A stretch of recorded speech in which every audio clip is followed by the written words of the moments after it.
आकाशवाणी गोरखपुर से प्रादेशिक समाचार।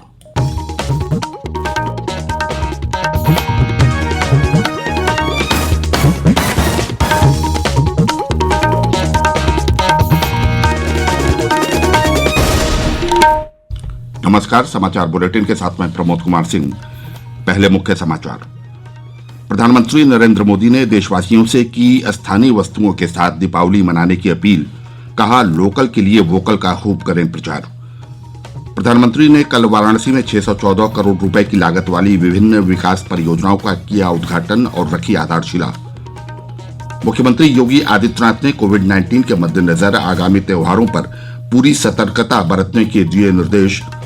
और प्रदेश में 7 विधानसभा क्षेत्रों के लिए उपचुनाव की मतगणना आज। कोविड-19 के मद्देनजर की गई विशेष व्यवस्थाएं।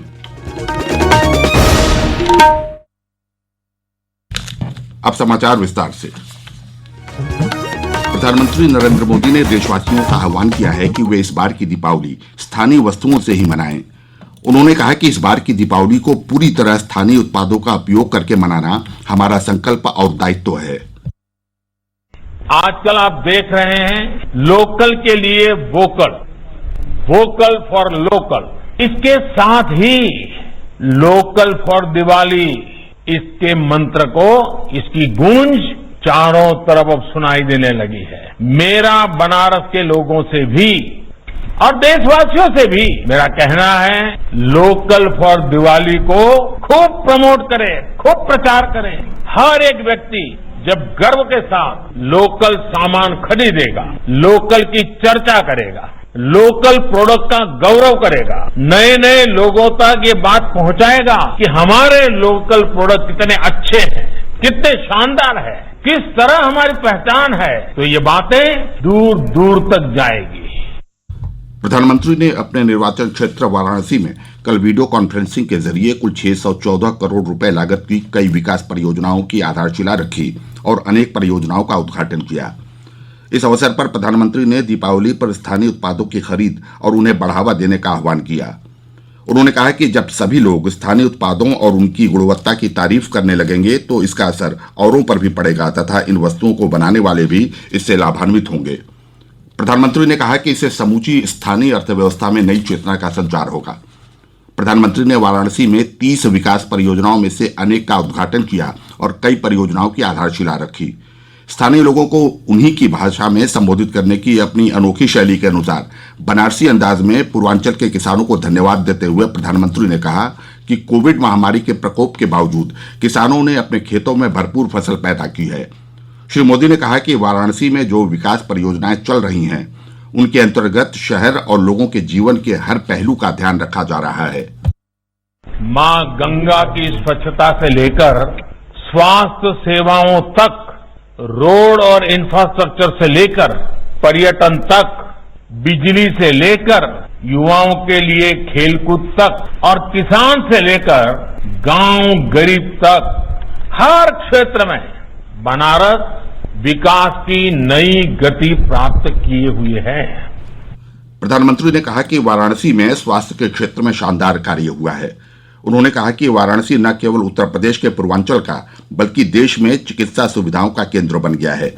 पिछले 6 वर्षों में हुए विकास कार्यों का जिक्र करते हुए प्रधानमंत्री ने कहा कि वाराणसी के कायाकल्प से पूर्वांचल के लोगों के जीवन के हर क्षेत्र में फायदा मिला है।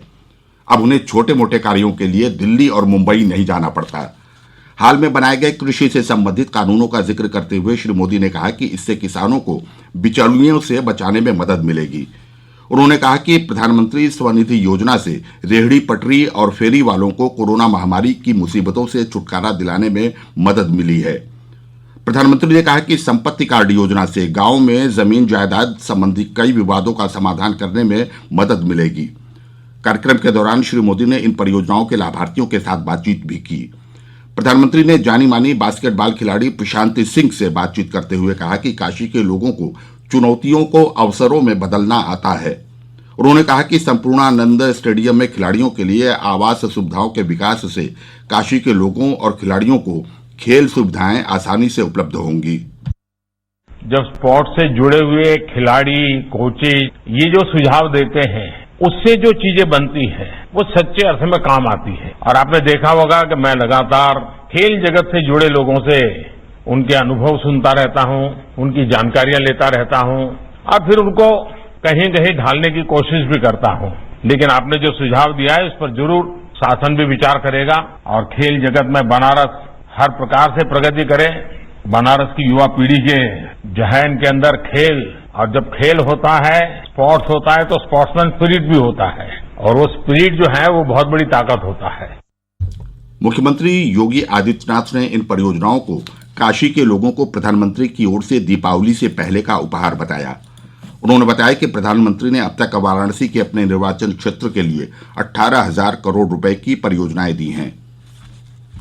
काशी वासियों को दी जाने वाली इस सौगात के लिए हृदय से आभार व्यक्त करते हुए हृदय से स्वागत और अभिनंदन करता हूं।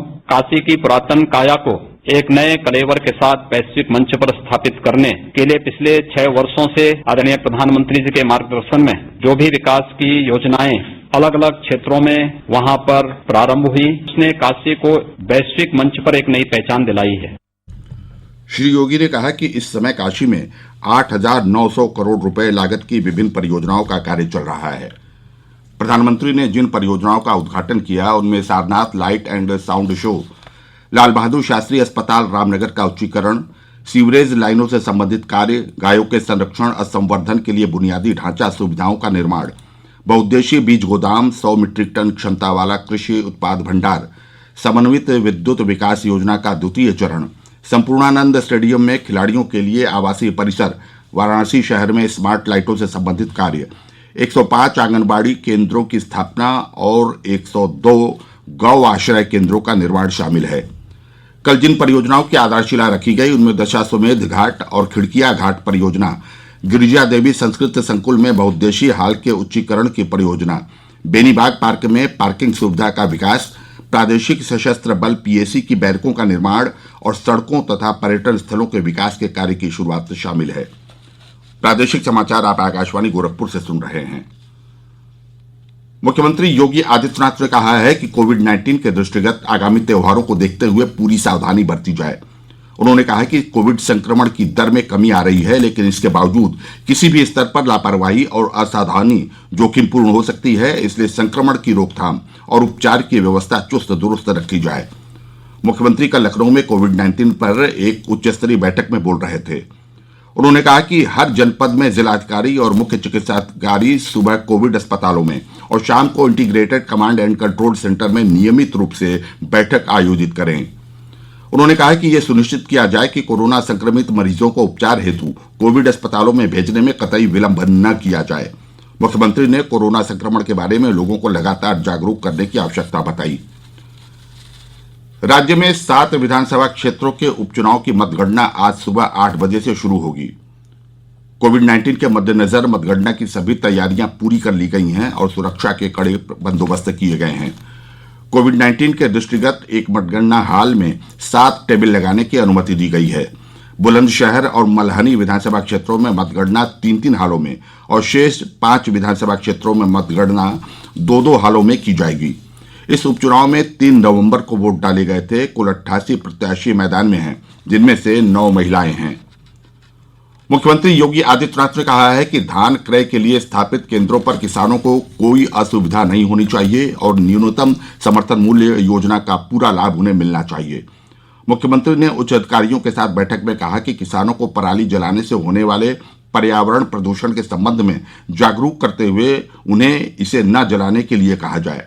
किसानों को यह भी बताया जाए कि खेतों में पराली जलाने से भूमि की उर्वरा शक्ति कम हो जाती है। श्री योगी ने राज्य के किसानों से अपील की है कि वे पराली न जलाएं और इसके बजाय उसकी खाद बनाएं। उन्होंने जिलाधिकारियों को साफ निर्देश दिए कि प्रतिबंधित पराली को जलाने वाले किसानों के खिलाफ की जा रही कार्रवाई के दौरान उनसे बिल्कुल भी दुर्व्यवहार न किया जाए। और अंत में बुलेटिन के मुख्य समाचार एक बार फिर। प्रधानमंत्री नरेंद्र मोदी ने देशवासियों से की स्थानीय वस्तुओं के साथ दीपावली मनाने की अपील, कहा लोकल के लिए वोकल का खूब करें प्रचार।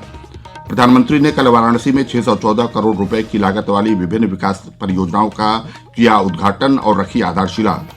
मुख्यमंत्री योगी आदित्यनाथ ने कोविड-19 के मद्देनजर आगामी त्योहारों पर पूरी सतर्कता बरतने के दिए निर्देश।